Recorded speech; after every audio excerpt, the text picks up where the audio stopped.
On se retrouve aujourd'hui dans une nouvelle vidéo où je réponds à vos questions, car elles ont été nombreuses après la nouvelle vague d'abonnés sur les réseaux sociaux, notamment Instagram et TikTok. Donc je me suis dit, même si j'ai déjà fait une vidéo de ce type-là il y a 4 ou 5 mois, je vais quand même en refaire une pour les nouveaux arrivants. Et ainsi, cette vidéo pourra me servir de référence quand quelqu'un me posera une question à laquelle j'ai déjà répondu ici. Alors tout au long de ces prochains jours, je vais prendre ma caméra avec moi, comme ça, à chaque fois que je serai dans un endroit un petit peu intéressant, je répondrai à l'une des questions qui m'a été posée. Allez, on y va!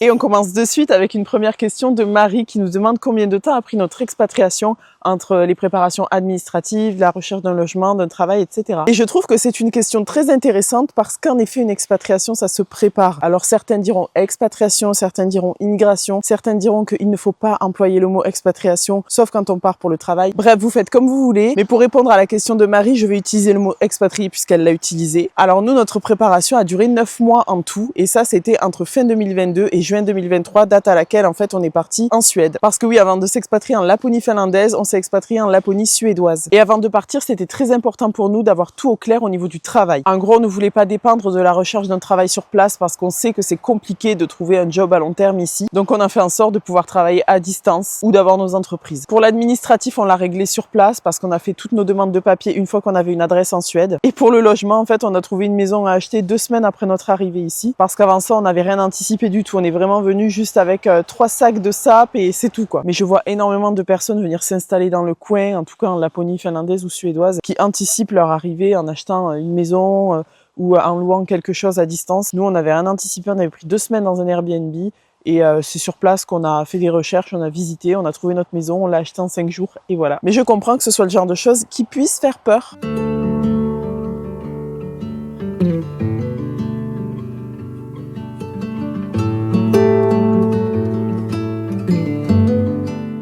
On se retrouve très tôt le matin au bord de la rivière pour la deuxième question. Et cette fois-ci, c'est une question d'Elodie qui nous demande quel est le meilleur moyen de récupérer ses affaires de France une fois qu'on est en Finlande. Donc je suppose que, Elodie, tu parles du déménagement. Eh bien écoute, c'est une bonne question parce que justement, nous, notre déménagement là, est sur le point d'être fait à peine maintenant de France vers la Finlande. Jusque-là, on avait un dépôt en France et on essayait de trouver la meilleure solution en fait pour déménager sans que ça nous coûte hyper cher parce que c'est vrai que ça coûte très cher un déménagement surtout à l'international et donc on va le faire que maintenant parce qu'en fait Clément a créé sa boîte de transport ici vu qu'à la base il est commissionnaire de transport, il a tous ses agréments, donc c'est lui directement qui va nous faire notre déménagement en passant par tous ses prestataires de confiance et comme ça va nous coûter bien moins cher. D'ailleurs j'en profite pour vous parler de ça, mais si certains d'entre vous ont des déménagements à faire au sein de l'Europe, Clément peut vous aider là-dessus. Je vous mettrai son site web en description parce que lui il organise des déménagements partout à travers l'Europe et aussi des transports autres que des déménagements. Profitez-en, si vous avez un déménagement à faire, contactez-le, il vous fera un devis avec plaisir. Et puis en plus, il est super professionnel, donc c'est tout bénef.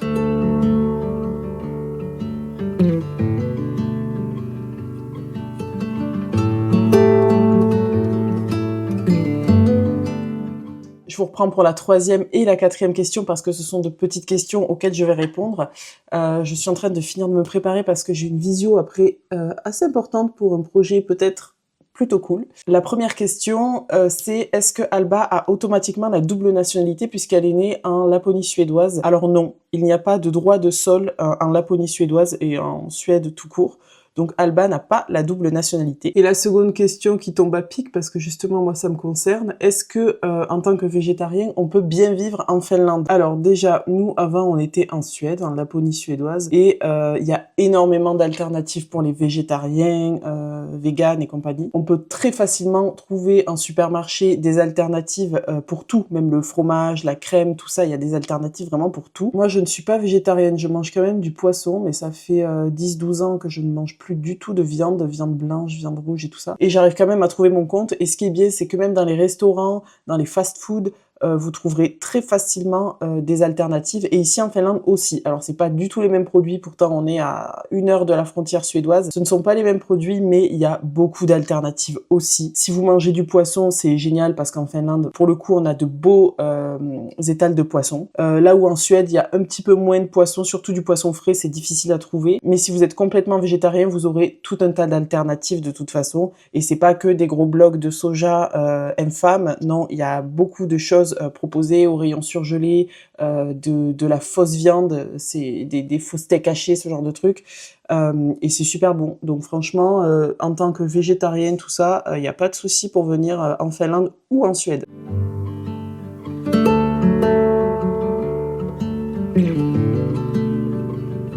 Prochaine question, j'en profite d'être au restaurant pour répondre à une question justement sur la nourriture. C'est Val qui nous demande si la nourriture ici c'est compliqué ou pas. En arrivant en Suède, au début, j'avoue que ça a été assez compliqué en fait de s'adapter. Moi, ça m'a bien pris un an et demi pour m'adapter parce qu'on ne trouve pas du tout les mêmes produits. Ils sont beaucoup plus limités dans tout ce qui est produits frais, forcément parce que tout est importé. Il y a aussi plein de choses qui coûtent beaucoup plus cher.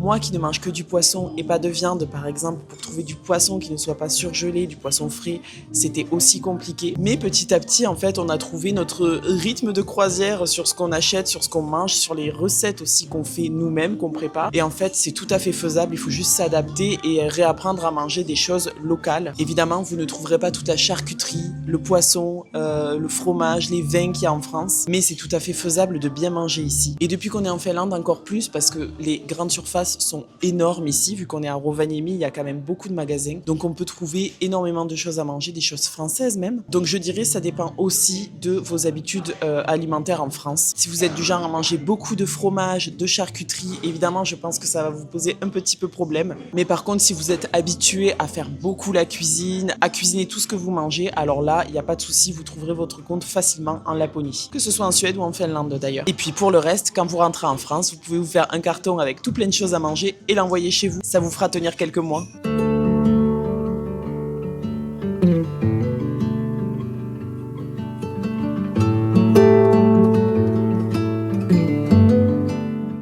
On était sur le point d'aller faire nos courses et vu que c'est sur la route du village du Père Noël, je m'arrête ici pour la prochaine question. Et la prochaine question concerne la Laponie suédoise et la Laponie finlandaise, les avantages et les inconvénients d'habiter ou de venir en vacances dans l'une et dans l'autre. Alors dans les deux cas, que ce soit pour habiter ou venir en vacances, je dirais que ça dépend de ce que vous recherchez. La Laponie finlandaise est évidemment plus chère et plus touristique, la Laponie suédoise est moins chère et moins touristique. Si vous avez un plus petit budget, la Laponie suédoise peut tout à fait vous convenir. Elle a tout le charme de la Laponie, quoi qu'il en soit, et à des prix moins élevés. Pareil pour l'immobilier si vous voulez venir y vivre. À l'inverse, la Laponie finlandaise sera quand même un peu plus chère, mais encore une fois, ça dépend de où vous vous situez en Laponie finlandaise, parce qu'il y a des endroits plus ou moins touristiques, et donc plus ou moins chers. Ça, c'est le premier point. Après, évidemment, il y a la langue. Si vous voulez venir habiter ici, le finnois est, il me semble, quand même plus compliqué à apprendre que le suédois. En 2 ans en Suède, j'arrive à avoir des conversations en suédois, là où en Finlande, c'est encore très compliqué de dire bonjour au bout de 3 mois. Non, je rigole. Mais quand même, c'est pour vous donner une idée. Ensuite, il faut prendre en compte aussi que c'est très touristique ici en Finlande, surtout à Rovaniemi où j'habite, ainsi qu'à Levier dans les grosses stations touristiques, alors qu'en Laponie suédoise, il y a moins de touristes. Il y a ce côté plus authentique que certaines personnes peuvent rechercher en venant en vacances ici. Donc après, je dirais que c'est en fonction des goûts de chacun et que c'est à vous de voir.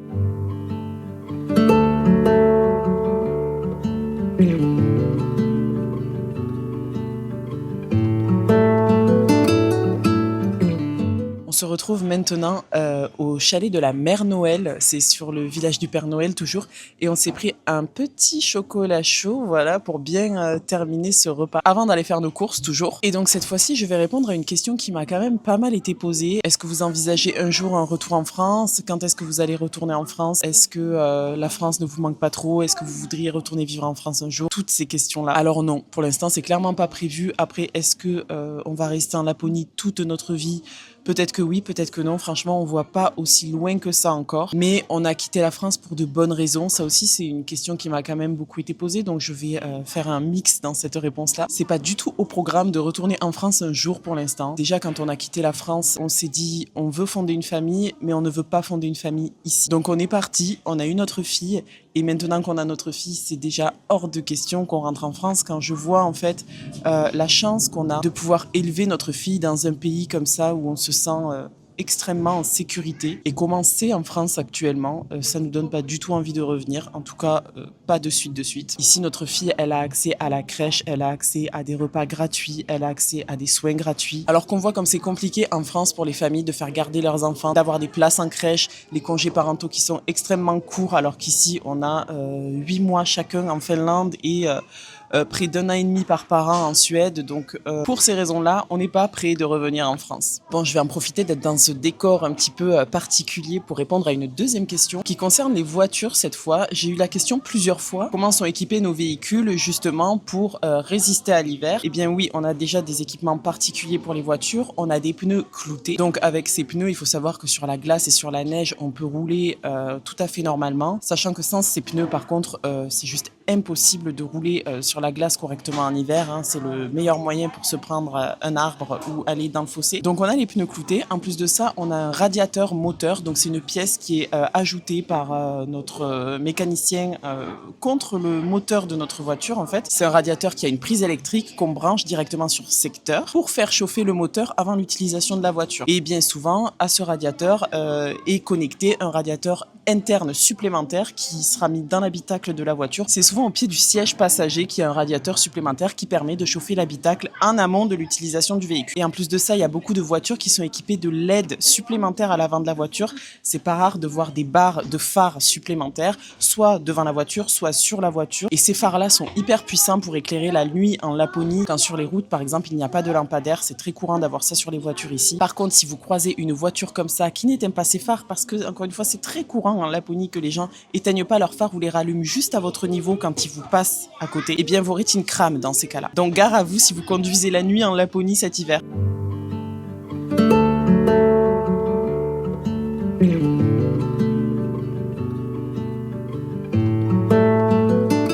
Je suis en train de promener les chiens, donc je vais en profiter pour répondre à une prochaine question. Et cette fois-ci, cette question qui m'a encore énormément été posée concerne la santé ici en Finlande. Est-ce qu'on a un bon système de santé? Comment sont les remboursements? Comment est la prise en charge? Les médicaments, tout ça. Alors évidemment, c'est une question très intéressante parce que c'est très important quand on vient habiter dans un autre pays. Si je suis un peu essoufflée, c'est normal, je suis malade. Je ne sais pas si vous l'entendez à ma voix, mais j'ai presque plus de voix. Je pense que demain, ce sera foutu, j'aurai plus de voix. Oh, et regardez dans quoi est-ce que je suis en train de marcher. C'est complètement la gadoue partout. Alors déjà, je dirais que le système de santé est très bon. On est sur un système assez similaire à la France, mais quand même, il y a quelques petites différences. Notamment le fait qu'il n'y a pas de médecin traitant ou de médecin de famille ici. Par contre, on est sur des centres de santé publics qui nous sont rattachés en fonction de notre adresse de résidence en fait. Et pour avoir accès à des spécialistes ou à un médecin traitant, si notre demande n'est pas urgente, les délais peuvent être assez longs. Concernant le remboursement des soins, il y a une petite participation à chaque consultation jusqu'à ce qu'un plafond annuel soit atteint. C'est comme ça que ça fonctionne en Finlande et c'est aussi comme ça que ça fonctionnait en Suède. Une fois que ce plafond est atteint, toutes les autres consultations sont 100% gratuites. Et pareil pour les médicaments, il y a un petit plafond annuel et une fois que ce plafond est atteint, c'est 100% gratuit aussi. Sachant que la prise en charge sur les médicaments est entre 40% et 100% de ce que j'ai vu. Sinon, il y a des centres de santé qui sont privés où là les tarifs sont beaucoup plus élevés. C'est aussi pris en charge par la sécurité sociale ici qui s'appelle Kela, la sécurité sociale. Mais ce qui est bien, même si ça coûte un peu plus cher en effet, c'est qu'on peut avoir accès à un médecin ou à un spécialiste en 24-48 heures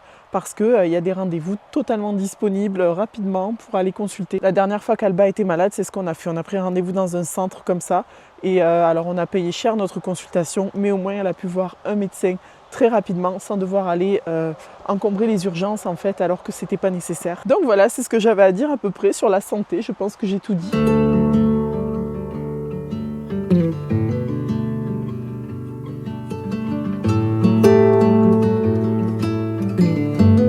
Je me suis mise au chaud cette fois-ci pour répondre à la dernière question et clôturer cette vidéo foire aux questions. Et donc la dernière question à laquelle je vais répondre, qui m'a été posée 2-3 fois, c'est est-ce que tu vas proposer des accompagnements pour nous aider à nous expatrier en Laponie ou pour nous aider à organiser notre voyage? Alors pour l'instant, c'est pas du tout prévu. Je sais qu'il y a beaucoup de personnes au quotidien qui m'envoient des messages, notamment sur Instagram, beaucoup, pour que je les aide à organiser leur voyage ou leur expatriation. Pour les voyages, il y a plein d'agences de voyage qui peuvent organiser un voyage pour vous en Laponie si jamais c'est quelque chose qui vous fait peur de l'organiser vous-même. Et pour votre expatriation, sachez qu'il y a énormément d'informations en ligne. Pour la Suède, j'ai déjà fait un e-book sur l'expatriation en Suède. Je vous mettrai le lien en barre d'informations. Pareil pour l'achat d'une maison en Suède, j'ai fait un e-book. Pour la Finlande, je le ferai aussi bientôt, mais je n'ai pas encore assez de recul sur ce pays. Ça fait que 3 mois qu'on habite ici, donc je connais pas assez bien. Mais voilà, c'est tout ce que je proposerai. Je ne ferai pas d'accompagnement personnalisé. Pour les voyages, par contre, je songe peut-être à partir de l'année prochaine, fin 2026 ou début 2027, d'organiser une sorte de voyage de groupe sur une semaine en ouvrant prend les réservations à 7 ou 8 participantes. Ce serait un voyage à tarif fixe que j'organiserai entièrement moi-même. Et pour le coup, tout serait compris sauf les billets d'avion. Donc c'est quelque chose auquel je suis en train de réfléchir. J'ai déjà regardé les chalets à la location. Il faut quelque chose de grand, il faut quelque chose de beau, il faut quelque chose de merveilleux en fait. Il y aurait les activités d'inclus, les repas d'inclus, les transferts jusqu'à l'aéroport, ainsi que tous les déplacements. Et évidemment, moi je serai là à 100% avec vous. Ça n'est encore qu'à la phase de réflexion, mais voilà, c'est quelque chose que j'aimerais essayer de mettre en place. Mais je vous en dis pas plus de suite parce que de toute façon, rien n'est fait. Je vous préviendrai quand le projet aura un peu plus avancé. Je mettrai, je pense, un formulaire en ligne pour vous poser 2-3 questions pour savoir si c'est quelque chose qui pourrait vous intéresser et qu'est-ce qui vous plairait de faire en fait pendant un séjour comme celui-ci. J'espère en tout cas que cette vidéo vous a plu, qu'elle n'a pas été trop longue et qu'on continue un petit peu à entendre ma voix parce que je sens qu'elle est en train de s'éteindre. Je ne pense pas refaire de foire aux questions de suite parce que j'en ai quand même fait 2 ou 3 cette année. Mais si vous avez des questions, bien évidemment, vous pouvez quand même me les poser sur Instagram ou TikTok. J'essaierai d'y répondre le plus possible. On se retrouve dans une semaine ou deux avec une vidéo dégustation des produits insolites finlandais et suédois. Et je peux vous dire qu'il va y avoir des pépites à mon avis. Je ne serai pas seule normalement, je serai avec Clément parce qu'il y a certaines choses, notamment la viande, que je ne peux pas goûter moi-même. Donc on se retrouve pour cette vidéo très bientôt et en attendant, je vous fais plein de bisous, prenez soin de vous, à très vite.